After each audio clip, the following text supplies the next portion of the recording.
what it means to be literate in the digital age is shifting. And, it's not something that we can kind of pinpoint and say, if you do these X number of things, you will be literate. It's a moving target now. There's a tone deafness when it comes to the realities of what is happening in schools, because a lot of assumptions are made, and a lot of assumptions are made about what schools need. We should have learning experiences that explore the environmental impacts of AI.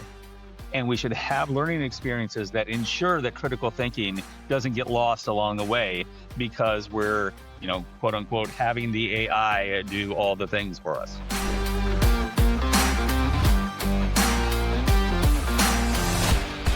Welcome, everybody, to the AMP211 podcast. I am joined, as always, by my incredible co-host, Rebecca Boltzma. Rebecca, where are you and how are you? I am at home in Canada and I am doing well. I'm excited to be here. I love talking to Bill. So I think we've got a really good episode lined up today. I do too. And speaking of Bill, we are joined today by the Innovation Coordinator for Parkway School District in Chesterfield, Missouri, the incredible Bill Bass. How are you doing today, Bill? I'm doing great. It's really good to be here. Thanks for having me. It's good to see you all. Same here, Bill. Yeah, we've been really fortunate that we just both got back from San Diego. That's where we met on a rooftop for a digital promise party, I think about 4 years ago, almost exactly to the day. And we've kept in community. And you've obviously been one of the leading voices in education and innovation and access. And so we are so excited to have this conversation with you today. Welcome to the AMP211 podcast. And that's very kind of you. I really, every day when I think about the work that I do, I just try to make things better for kids. And and try to do that a little more broadly than just in my space. And so I know I have been very fortunate in my career to meet folks and have whatever modicum of influence that I have had on the space. And so I I just feel really fortunate to have the career that I've had.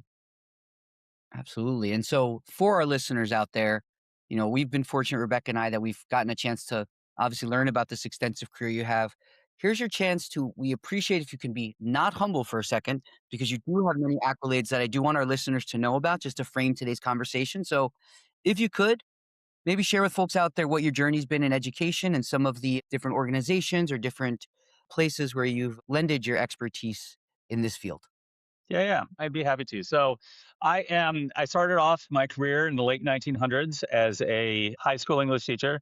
It was, it was a different time then. I thought that my career was going to be centered around teaching kids how to write and teaching kids how to read.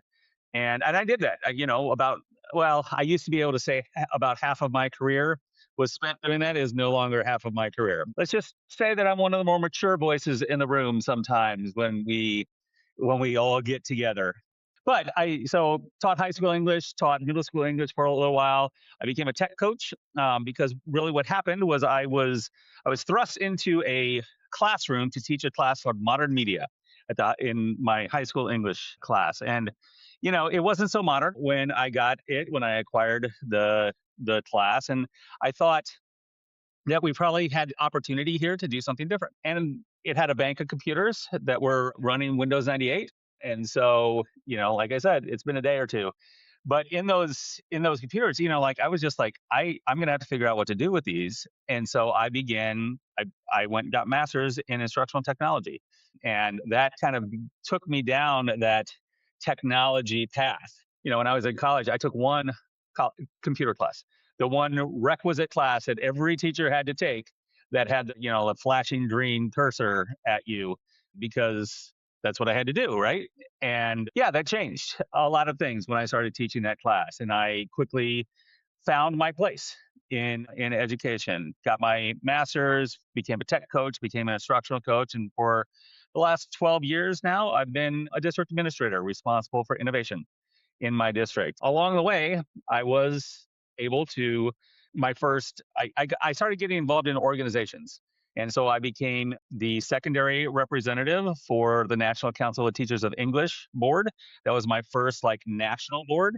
After that, I stayed involved there, but became more involved in ISTE and ended up on the board and ended up president ISTE. And so that brought a whole different perspective and a whole different level of just experiences that again, super fortunate to have had those and to be able to say that was part of a lot of the work that has led up to, where ISTE is today, ISTE ASCD, that merger was something that I wasn't involved in directly, but I think, like my work kind of set the stage for that, for the ability, the organization to be ready to do a merger with another organization and still retain like kind of what made ISTE ISTE. And so, tried to, oh, and it was during COVID too. So the fact that ISTE still exists after COVID, you're welcome, is what I would say to that. It was the CEO and I, Richard Collada, we would talk almost daily, and it was never good news. It was always something. And so we just, but we're on the other side. We're solvent. Our membership continues to grow. And now, as past president, I am just kind of always on call as opposed to the in the everyday. And so that's a nice shift. It's a nice shift for me to be able to do that. And it allows me to do other things, And so that's, I think those are the highlights, let's say. That's my highlight reel, as it were. That's quite an impressive one, and, again, it spans millenniums. It bridges technology, right? You're talking about you've survived both sides of the pandemic, and you've led through it, and like you said, a lot of the innovative changes, especially, like, with ISTE at the forefront, it sounds like you've really helped navigate that, so I wanna say thank you as someone who's a proud member of ISTE and someone who does a lot of really exciting, innovative projects with them. Thank you for that. I would love to talk about some of the biggest things that are coming out of the ASU GSV Summit that are happening in AI in general. And I'm going to turn it over to Rebecca to frame some of these questions that are really top of mind with, what's going on April 2026 in the world of AI and innovation. Rebecca, where do you want to kick off today? So many things. It's such an interesting month for AI, and it sounds like, Bill, you follow it too. I think the stories that are kind of top of mind for me right now, number one is the Claude Mythos, slash non-release release.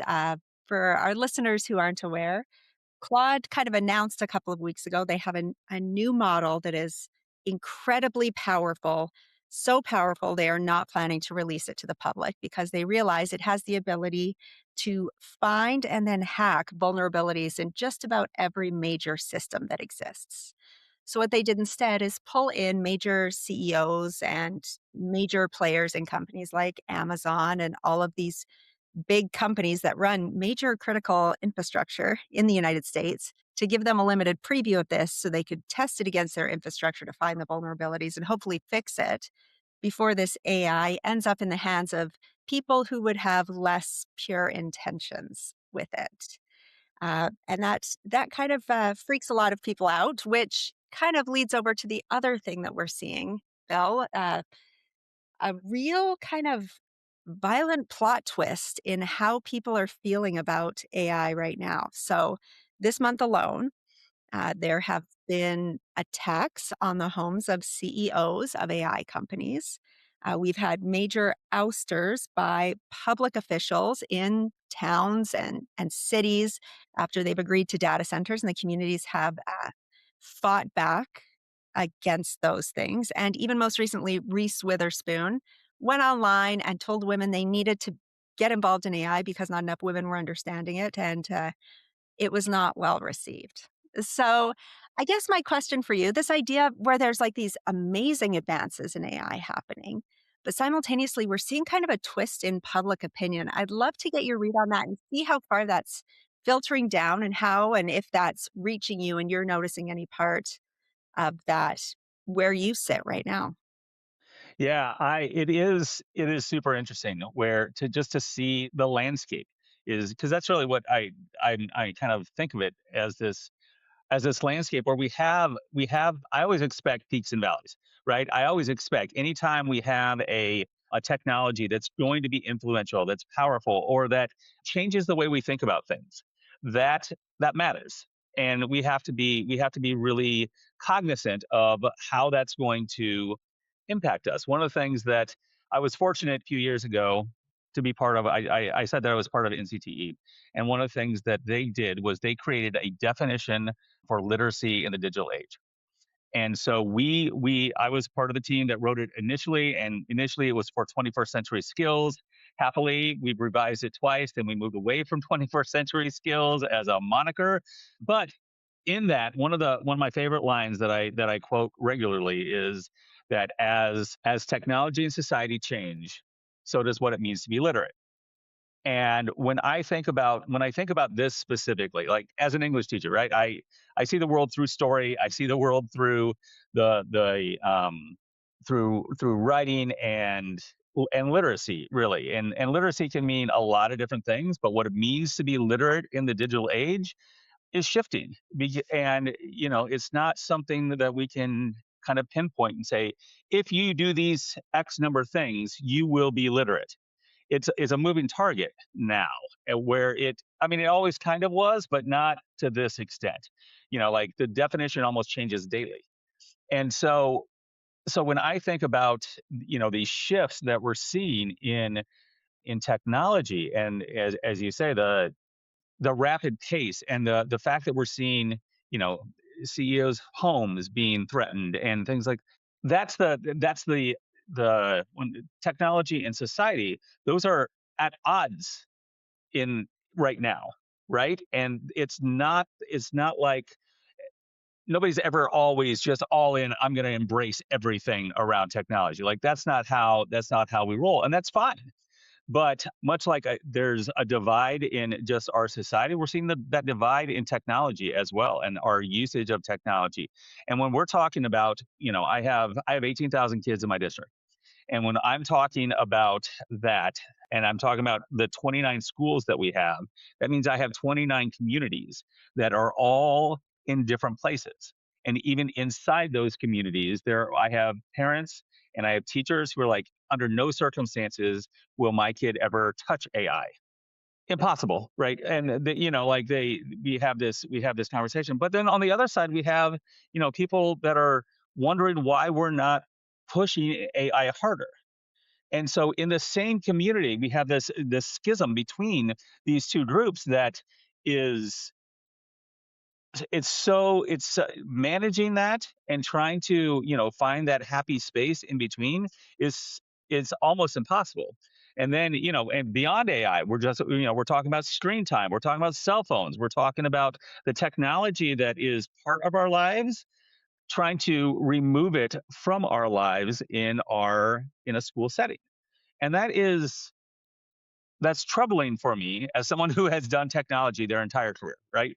That's troubling for me because I think about my own kids. I have 22-year-old kids. I have twins, and they see the world similarly, but very differently. But everything that they are creating now in their college career, everything that they are experiencing is influencing the things that they do and the way that they think about the world. And that's great. And I'm not a proponent for like eliminating that, but I'm also not a proponent for saying that just because one set of people doesn't want to use a specific technology, that makes the technology bad, right? And so we're demonizing this thing that has really good things, but it's the intentions that we bring to it, right? It's because adults suck just as much as kids sometimes, right? I mean, we all make decisions, and so I would much rather help kids make decisions when they can make mistakes, and I can help them, as opposed to leave them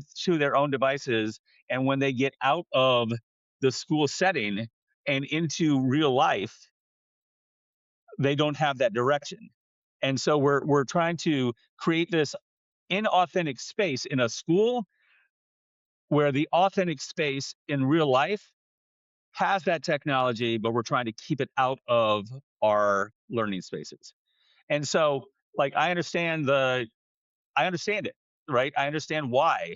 I have a hard time with that because I don't think that we're preparing kids we should be wary. I mean, like, let's be clear. We should pay attention. We should not just go all in on anything, but we can't ignore the fact that if we don't have technologies, if we're not talking about AI in schools, then we're doing a disservice to our kids when it all is said and done, because they won't have the structured conversations about it and the perspective that comes with multiple classes and multiple teachers and multiple kids all engaging in conversation around this topic.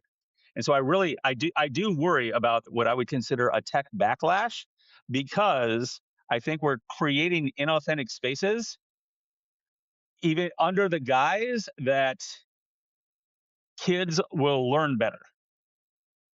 And we don't actually know, because a lot of times, I mean, there's plenty of research on both sides. And there's plenty of things that say, if we if we create experiences for kids that are inauthentic and that aren't relevant for their life and all of that, then they're not going to be interested in learning those things. And as soon as they leave school, they're in a tech rich space. So what's like this dichotomy? We're trying to preserve a society and a time that doesn't exist anymore in our reality. And so that's why schools are in a rough space right now. We keep trying to figure out how to respond to the needs of our community, which we need to do, while at the same time supporting kids in the world that they're going to move into. I just want to first say, like, for our listeners out there, so Rebecca, myself, Bill, like, we've been in numerous districts across the country, and many people express what Bill's saying, but like, they don't have the privilege of someone like a Bill or myself or Rebecca that we get to actually engage with school districts nationwide, in Rebecca's case, even more. And so first, I just want to say, like, thank you for sharing that narrative because one, we're going to talk more about your emerging technologies, guidelines that you're providing, but you're the past president of ISTE. You're on the cutting edge of innovation. And that story you just told is the story we hear everywhere. So, like, we always tell people the fact that you're even having these conversations, engaging your community, that's step one, and you're doing that. But, like, I also want to make sure people hear it's so important that if you're struggling with this, with all of your knowledge and all the things you're able to see, that's almost, I hope, gives everyone the empowerment to realize, like, you're gonna be struggling with this, but that doesn't mean you don't do it. And so maybe for our listeners, could you share what this emerging technologies guidance you're providing is? Kind of where your community was, because I'm making an assumption based on your previous work that you're building upon things you've done pre-generative AI becoming ubiquitous in schools. And then how do you hold space for the fact that people are trying to grapple with this. And so how do you ensure maybe you have a vocal minority that their voice is heard, it's accounted for, and yet you're still trying to move forward with emerging technology for the best use of, the overwhelming majority of your students? A lot of questions there, but we'll let you unpack it. And then Rebecca, I apologize. We're going to turn it back over to you after this. There is a lot there. I would say, so first, let me say that it is, speaking to the fact that we were just both in San Diego for ASU GSV. One of the things that I found kind of remarkable is the number of people who didn't know that this was kind of the plight of schools. As I was talking to, like different folks that are in companies, or they are thinking through the lens of, as an ed tech provider or something like that, there were amazing amount of people, not everyone, obviously, right? Painting with a very broad brush here.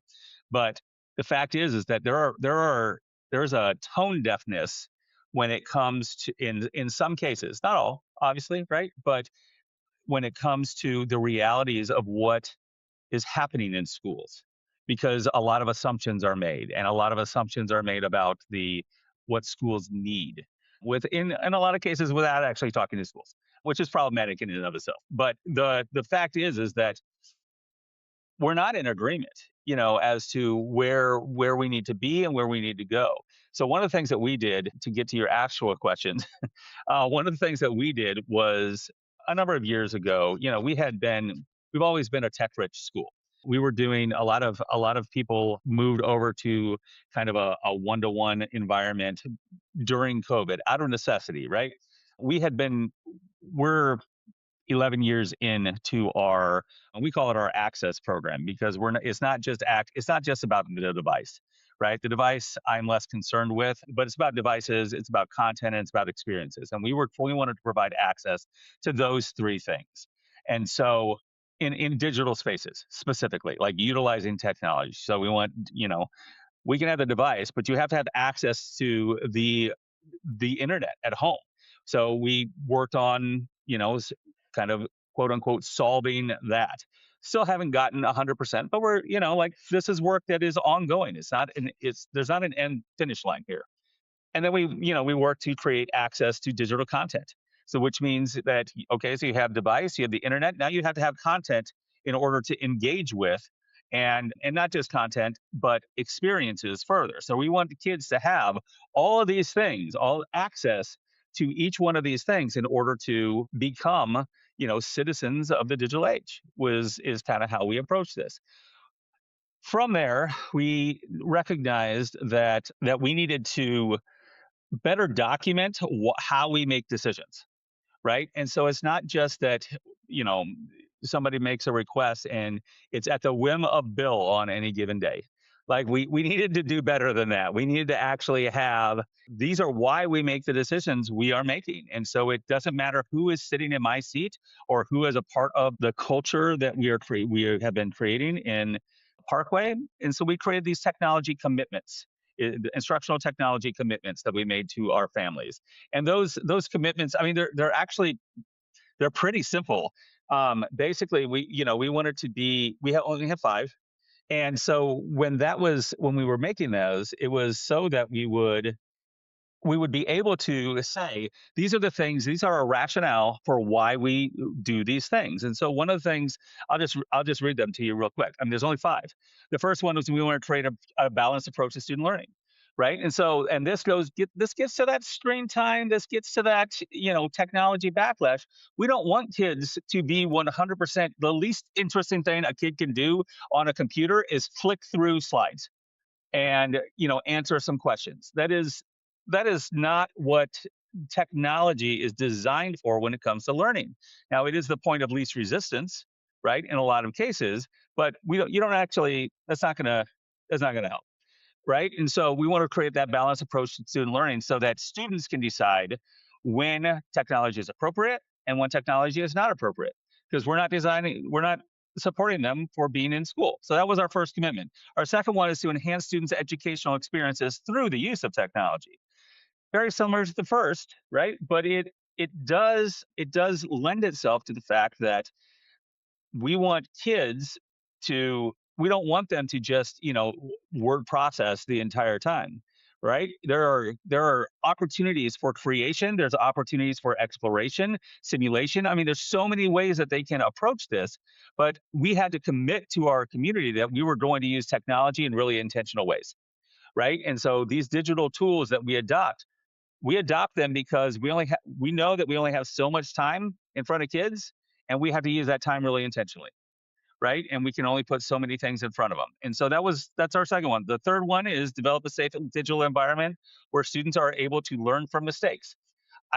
Make mistakes. That's right on. I mean, I make mistakes every day. That's how we learn things, right? But if we take away every opportunity for them to make mistakes because maybe we're over monitoring them, or maybe we're blocking everything, or maybe we aren't utilizing technology to address the issues that are coming up and all that.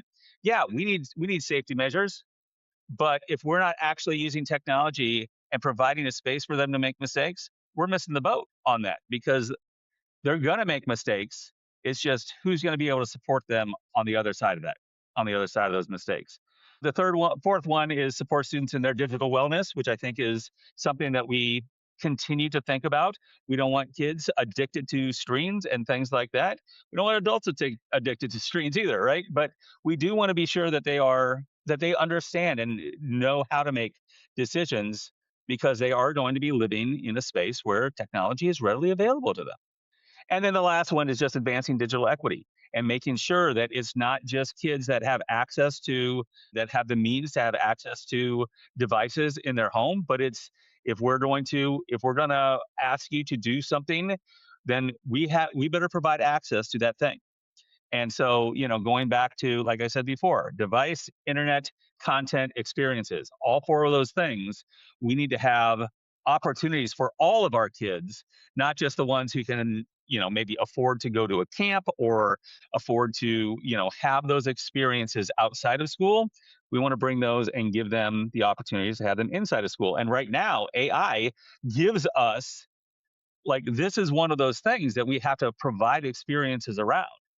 And so these tech commitments are kind of the hallmark. This is why we make our decisions. If it doesn't go with one of these, it has to be magic, right? It has to be the best thing we've ever seen and is going to do all the things that we want. But I haven't found it yet. So these are these tech commitments really guide us.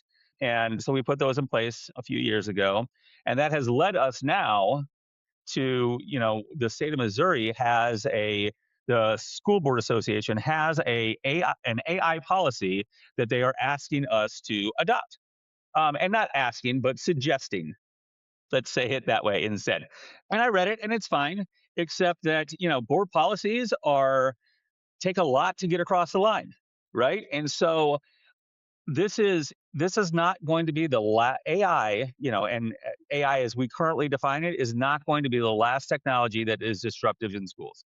And so what we're doing instead is we're and it's going to go to our board, but we're trying to create an opportunity for our board to look at emerging technologies and have a policy around emerging technologies as opposed to AI specifically.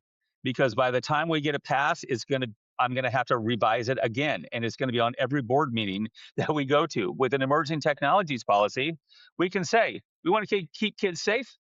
We want to ensure that they understand the technology and how to use it if it is, in fact, safe and the risks that go along with that.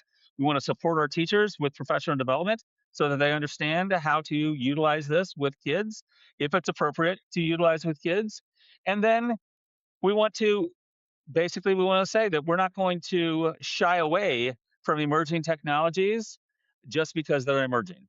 Like, those are the kind of in broad strokes, those are the things that we stand on when it comes to our policy. Now, underneath that, we're going to have guidelines. We're going to have a guidebook. We're going to, we already have developed a lot of stuff that goes along with supporting AI specifically and teachers using AI. But that doesn't mean that I need a policy for my board that is going to be outdated and that we have to comply with when those emerging technologies ultimately change what it is that we need to do and teach. And so that has been our approach so far, and it has been well received because it's not about the technology per se, or the platform or whatever. It is about how we approach our work through our technologies. And I think that shifts the conversation a little bit and makes it less scary too, because we can say, under our board policies, here are all the things you can and can't do. But what a horrible way to approach board policy. We need, rather than large P policy, let's create some small P procedures and policies that go along with, the work that we do. And so academic integrity, we already have a policy for that. We don't need a new one because everybody's scared of AI. We need to understand we need to translate it. We need to translate our academic integrity policy into an artificial intelligence space. That's fantastic. That's actually, as like someone who does a lot in governance with AI and ethics, that's exactly what I recommend as well. Having these more policy level things that no matter how the technology changes, you don't have to change these things. And you have administrative procedures that are a little bit more agile that admin can adapt as we go, but then handbooks that adapt as well. I think my favorite part is focusing on teaching kids about making responsible choices with the technology. Um, my current research right now and what I've spent the last month doing is documenting every single deepfake case in K 12 that have happened over the last 3 years, gathering every single story, every single institutional response, single community reaction, and mapping those and looking for trends. And some of the outcomes of that is a board hurries and rushes to put a policy through that bans deepfakes, which like makes no sense, right? Like, there are things that already go, around that. And I think the more reasonable reaction, as you mentioned, is to be more proactive, make sure kids understand responsible use of technology, emerging technology, whatever that is, and having that commitment be to raise good digital citizens in a world full of emerging technology, rather than be reactive and put policies for every single possible little thing that make it unmanageable. So I think you're doing good things, and I hope other districts sit up and pay attention to doing it that way because I think that's the way ultimately that's going to work best in the future. Well, thanks. Yeah, I think so. Let me add one piece to that. I think that as I've talked to districts and the policy pieces, there were so many. I remember 2 years ago, 3 years ago, I was at an event and there was a superintendent there that was very proud of their policy that they just got through the board. And I was like, wow, okay. I mean, that's great. I do your thing. If that's what your community needs, then that's what you should do, right? And I feel like that's the you have to know your community in order to know the approach that you take. And so I think that's what I hear in what you're saying, Rebecca. That we it is about leadership and it is about going forward, but it's also understanding your community, what they need, and then understanding the impact that any of those policies that you are creating or anything that you are the guidelines and all that, the impact that that's going to have on your community.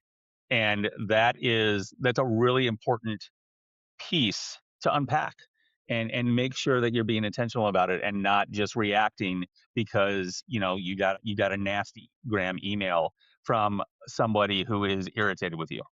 I think if you can build those commitments too on top of your existing mission, vision, and values that you have as a district, it's easy to point and say, well, we did this because these are our values. And it ties back to like the foundational commitments that you have as a district and things that you value. It's hard to dispute those things, right? Like because we value student learning on our website or whatever it is, that's why we've implemented this as kind of a core pillar of the work that we're doing moving forward. And I think being able to articulate the why behind all of these things ultimately is what matters and helps get people on board when they maybe don't understand or they've been influenced a certain way by media or friends or community or a little piece of something that they picked up that they don't fully understand, especially in the community, which speaks more to that kind of level of understanding that people have and don't have, which taking another step back, I think fundamentally, the fact that we've rolled it all into this big AI heading, the AI that powers your Netflix is the same thing we're talking about with data centers, is the same thing we're talking about with deep fakes. And it's just this big, ambiguous, scary thing that has so many things all rolled into one giant ball. And I just think we can do better at picking that apart and identifying the parts that are useful, the parts we should be worried about, instead of just rolling it into this nebulous AI bubble ball that doesn't necessarily truly reflect the technology in any sort of meaningful way. Yeah, I would agree, and mostly because this is what I hear. I talked with a parent recently that doesn't want her kids on their Chromebooks, and then in the very next sentence asks why we're not teaching them to type effectively. And so like I understand the sentiment, but it is because of AI, and we look at one of the things that I hear almost every other day is that I have students who don't want us to turn off AI because of the environmental impacts, and we have parents who are saying they don't want their kids to use AI because they're gonna no longer going to be able to think critically. And I understand the sentiment behind all these things, but the fact is that the design of our lessons and our learning experiences are what's going to guide some of like those pieces, and we should have learning experiences that explore the environmental impacts of AI, and we should have learning experiences that ensure that critical thinking doesn't get lost along the way because we're quote unquote having the AI do all the things for us. Bill, I'd love to ask if this is something that's on your roadmap. You said a couple things, and you're pointing out the the knots that you as a leader of innovation are can get yourself into when a parent says two things that seem like opposed to each other. Do you ever do things like, or is your district in the process of kind of, we just said, right? So like, we want our students to use deeper thinking. So like, here's ways that AI can, by using AI in this way in a lesson or in a curriculum, this is the moments where AI can lead to deeper thinking or deeper learning. Do you align it to any of like the frameworks like ISTE's, like attributes of an AI ready graduate? And how do you explain that to a parent? Like you said, like there is a time and place to learn typing. So like this idea of like, I don't like this term, but this is what a lot of people are using, like good screen time and like explaining why that is the best. If your goal is to deeper learn or something, that's the best use of a screen. That is why you would want to use a screen in this case versus what you mentioned before about like just having kids, basically just turn worksheets into things that they could just do online or like a PowerPoint. How do you help people see that that might just not have the understanding and only are getting bits and pieces of the narrative? When one of the things that I learned about leadership, specifically with ISTE, is that sometimes you have to make unpopular decisions, right? And sometimes you have to say no to really good things because of capacity, because of in schools cases, because of laws, because of your community's readiness, right? And so rather than focus on what we try to do is rather than focus on what we can't do, right? We try to focus on the opportunities that exist. And so we can lament, some of the decisions that are made that are outside of our control. But that doesn't necessarily that doesn't necessarily matter, right? Because they're outside of our control. It's not something that we can do. But what we can do is we can be sure that we're celebrating the good things that are coming. We're ensuring that our as we work with parents and as we have student focus groups and as we do parent surveys and as we engage our community in different ways, what we can do is we can take those opportunities to educate and not try to convince. It's not, one of the things through our guidelines, our AI guidelines, one of the things that we really tried hard not to do was suggest that every teacher needs to use AI every day in some way, right? We didn't want that level of directiveness. What we wanted to do is open the door where innovation can occur. And a lot of times in my position, people ask me, like, "Well, I don't understand what your title even means," which I mean, it's made up. Let's be clear. But when we are like, what I try to do is set the stage where innovation can occur, right? And create a culture of innovation throughout our organization. And I understand that doesn't mean that I'm going to hit every classroom because culture doesn't mean everyone, right? It means our approach that we are taking in this time is something that we need to is where we're going to invite thinking about things differently. And so it's kind of like an invitation to innovation, right? And so if you're not down, that's fine. And so and I'm not gonna make you. I'm not gonna be the AI police or anything like that, but I am going to support you in those things that you're trying to do because I want that to trickle down to our students, right? In lots of different ways. And so yeah, like when we did our, I mean, call it what you want, portrait of a graduate, we have vision for a learner, like that's everybody is calling their thing, right? But it's essentially portrait of a graduate work. And what I liken that to, and this is where we tied all of our AI stuff to, was our vision for a learner. And the reason we did that was because it was something that our community had already accepted. Like it was part of our culture. It was something that we had committed to. And our mission and vision supports it as well. But by tying the reasons, and we kind of interpreted that down to tie the reasons that we're doing things with AI and providing examples and supporting our teachers and celebrating amazing things that they're doing in their classrooms by tying it to that vision for a learner, we can show what that means. And ultimately, the vision for a learner is much like the ISTE standards, right? Just and this is another thing that I learned along the way is when the ISTE standards were created, like it was very much This is what we want kids to do with technology, right? We want them to be able to word process. We want them to be able to edit images and things like that. These were earlier iterations. Well, around 2016, those shifted. And I was fortunate. I was on the board then, and I recognized this shift from what we want kids to do to who we want them to be, right? And so the ISTE standards now, I mean, going through them, we want them to be creative communicators. We want them to be digital citizens. Like there's things that we want them to be. That's what vision for a learner is. We want them to be these things. And in order for them to be these things, here's how that translates down into using the tools or the approach that AI comes with in order to get kids into this space. And if we want kids to be these things, our adults better be these things, right? If we want them to be learners, our adults have to be learners. And we have to have culture around each one of these pillars that we stand on. And so that has become our approach, is to tie it to something that we are already doing. And we've already said this is what we're doing.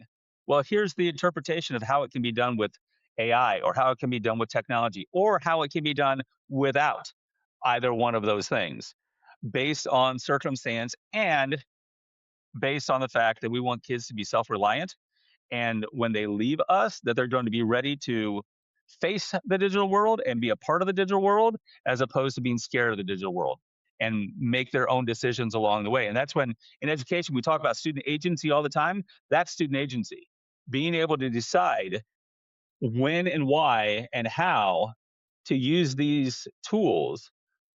That is bringing yourself to the technology, not utilizing the technology as somebody else designed it for you. These are just this is so helpful because again, we do a lot of this work and you said at the start, this idea of like you've learned a lot of things about leadership. And ultimately that's really what you're describing is how do you lead people through change? And most importantly, it's the many people can get the well, not many, but what you're doing, you can find the research to find some best practices like what Rebecca was speaking about. Like you can find people like Rebecca to provide you the research. And you can even find people like Rebecca to give you the next steps in the plan. But the implementation and leading people through change is probably where most school districts, if they're ready to accept this, are going to struggle. So I just want to thank you again for like leading people through this narrative. I do want to give you a chance, Bill. You know, you're traveling the country. You've done many things in your career, but podcast host, I don't think I heard you say is one of them. So we're going to turn the tables right now. We're going to give you a chance to ask Rebecca and I. You get full reign of the Amp to 11 podcast right now. What's a question or a burning question you'd like to ask us that we might be able to share, an answer for you and our listeners? Yeah, yeah. Well, so I appreciate that. And one of the things, it's actually really funny that you say I have not created my own podcast, but back in 2005, I taught kids how to podcast. And it was much harder then, incidentally. Like we had to write our own RSS feeds in order to distribute them. And this was before like Apple put out the iTunes store. And so it was early days, but I taught kids more about storytelling and creating and broadcasting through the creation of podcasts. It was awesome. It was hard, but it was awesome. So when so here would be my question for the two of you. When a lot of times, and I've said it myself, is that we talk about, for the longest time I used to talk about how I want kids to consume less and create more, right? And AI and technology just in general, but AI specifically, has given us great opportunity to create, right? My stance has kind of changed on this, where I don't necessarily want them to consume less. I just want them to create more, because I recognize that creation requires influence, and that influence you get when you consume, right? So everything that you consume influences something you create. And so as you are thinking and seeing people out in the world and the schools that you work with and the leaders that you interact with, what are the things that what are the things you're excited about that people are creating out in the world right now? And whether that is inside of a school, or just, like kids kids or adults in education, like what are the things that you think are exciting that are going to that people are creating in our space these days? I personally am loving the workflows and the agents and the tools people are building that alleviate their pain points. I love seeing the way that people are identifying something that's been a challenge forever and ever, and within a few hours finding a way to solve that problem. I've done it even just in my research, right? Like sending out swarms of agents specifically to school sites to find deeply buried statements about incidents that I want to look at, or to be able to find signal in noise easier, or to track workflows that I'm working on. Andre Karpathy, who is like one of the most brilliant foundational minds in AI, posted a couple of weeks ago about how he uses AI and Obsidian to build his own personal wiki, which I took and I built. And it takes everything I've ever bookmarked or read or everything, and it maps it into a giant wiki and maps those nodes all onto each other.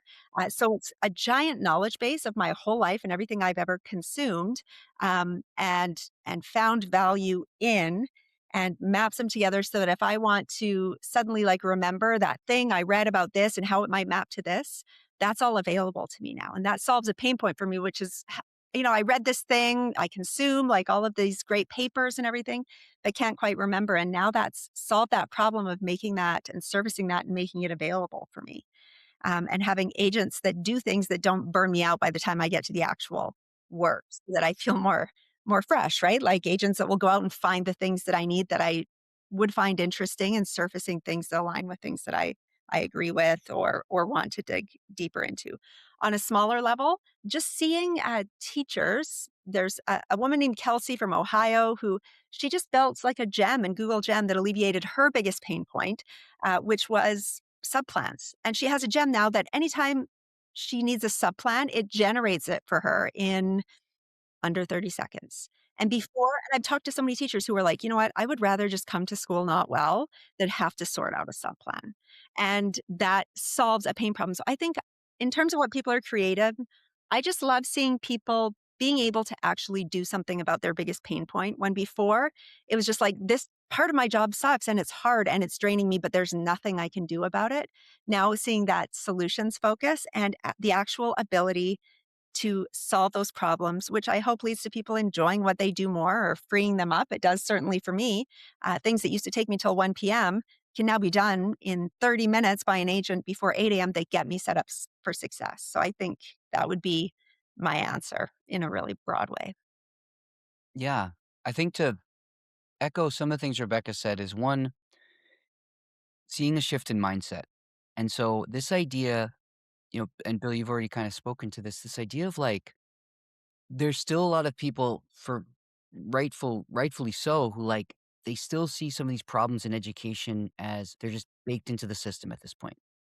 And I totally get that, because if you've spent your whole career trying to fight against these like barriers that just have seemed immovable, it's hard to shift your mindset and get unstuck. But I'm seeing that more and more, like Rebecca's case of like, start with an actual problem.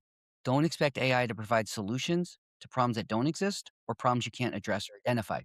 But once you've identified a problem, that's where a tool like AI can start to shift mindset and show you there's ways to just repurpose or reconfigure the resources and strategies you have to try to solve something.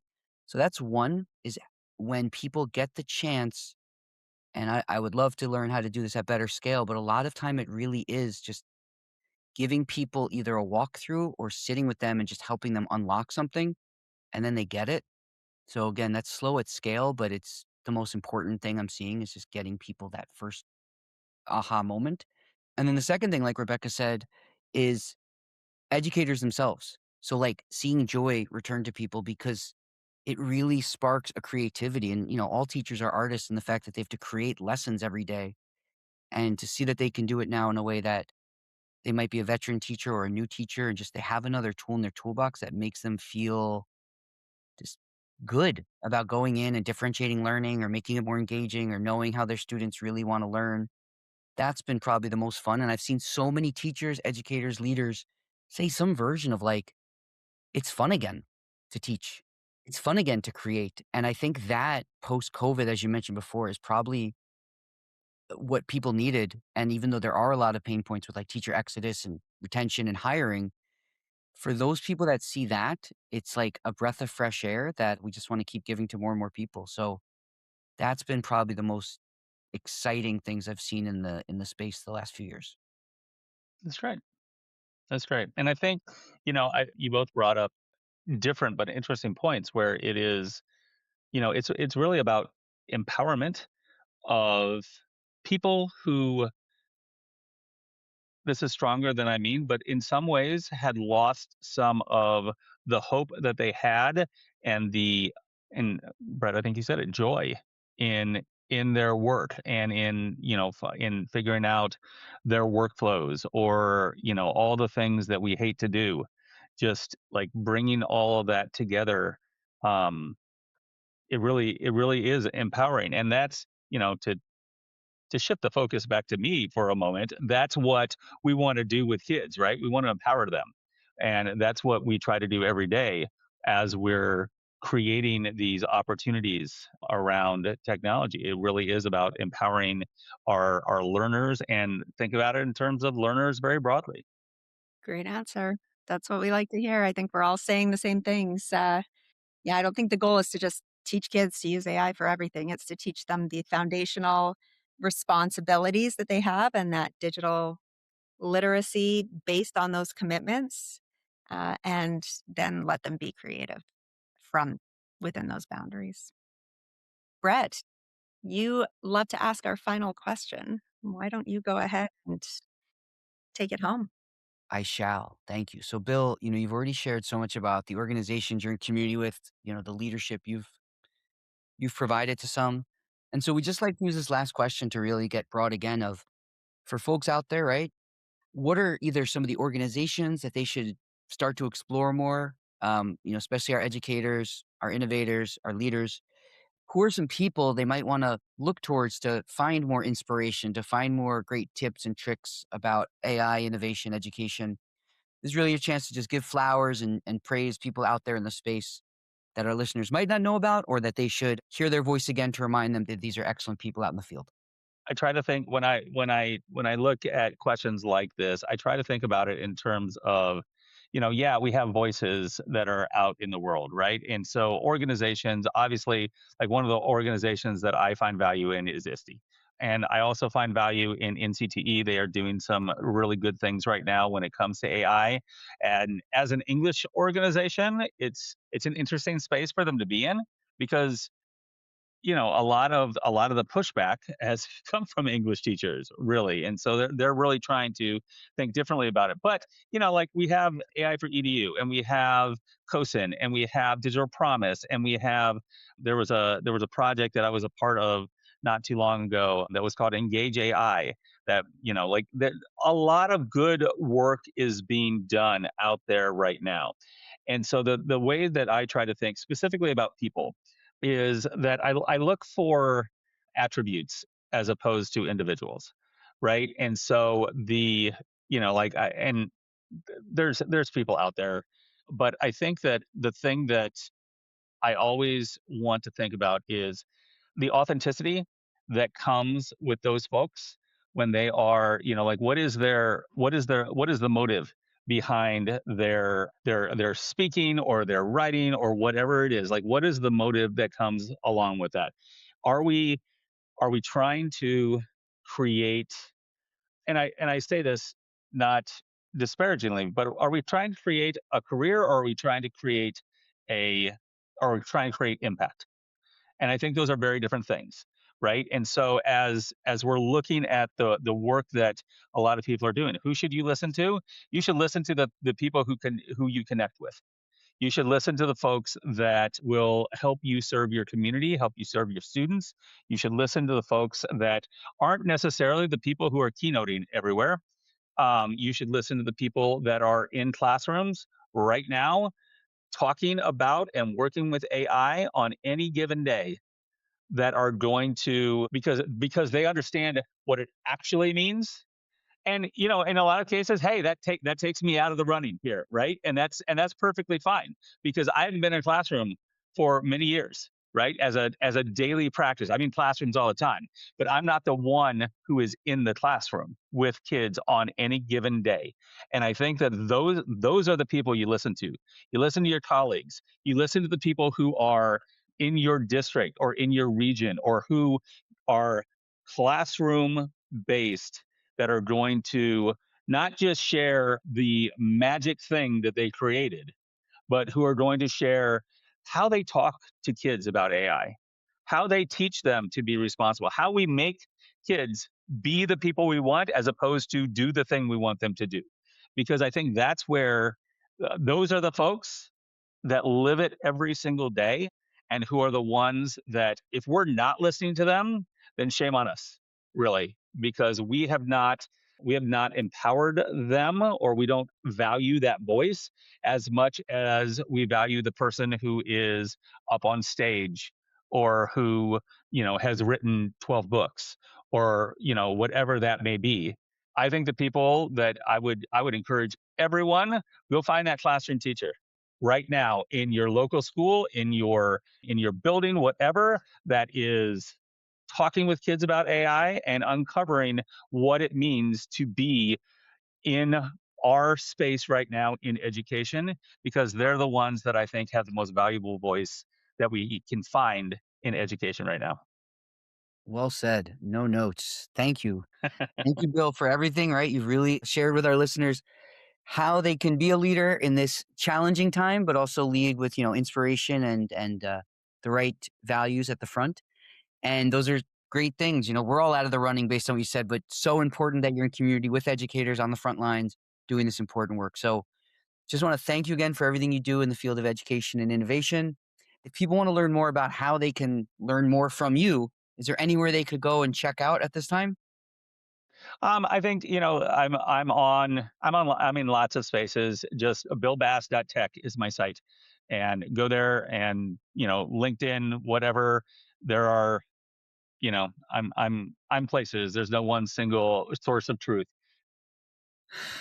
All right. So look for Bill Bass wherever you find people on the internet or in the world. Sounds like. Thank you so much, Bill. Thank you to all our listeners. Make sure you make today a jumbo cannoli day, meaning live life to the fullest. And thank you again for listening to the M11 podcast. Everyone have a wonderful day.